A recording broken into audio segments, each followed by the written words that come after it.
Welcome, my friends, to this week's Astro Weather Watch. I'm your relationship astrologer here at AstroLada. If you would like a relationship report or a relationship reading with me, do check out my readers site here at Astrolada.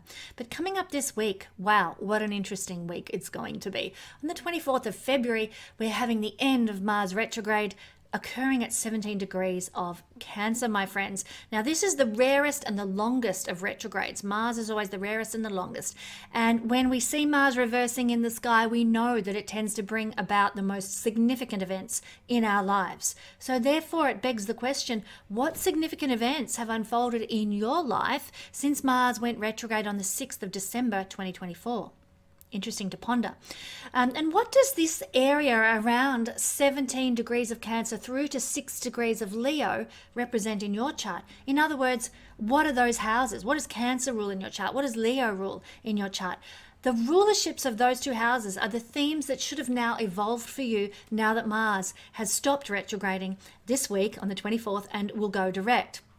Where have you experienced a breakthrough in life based on those two signs, and hopefully not experienced a breakdown? Sometimes Mars can bring a breakdown, but hopefully instead, for all the viewers out there, he's brought a breakthrough.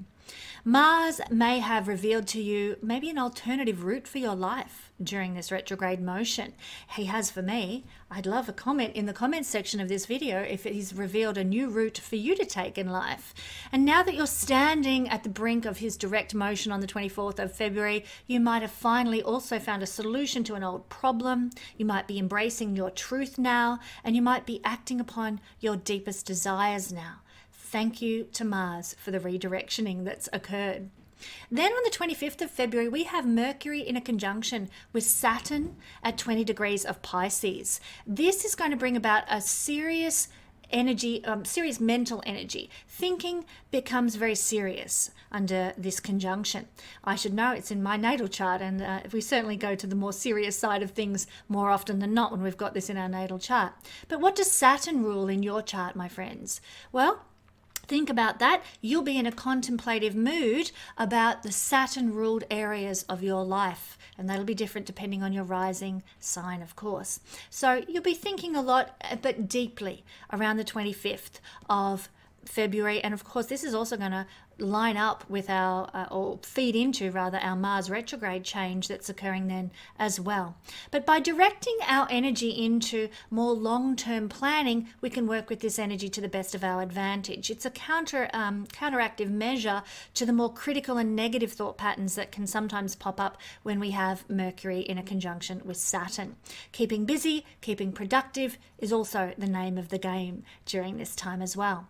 And then on the 28th of February, remember I'm using Australian times. It could be a day before, it could be a day after, depending on where you're located on the planet, of course.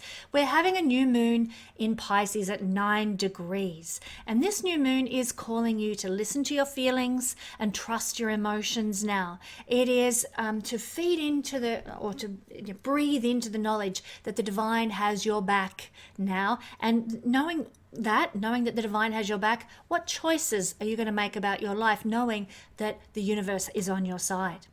Miraculous new starts to life can manifest under a new moon energy, especially when there's so much potent activity happening in Pisces at the moment.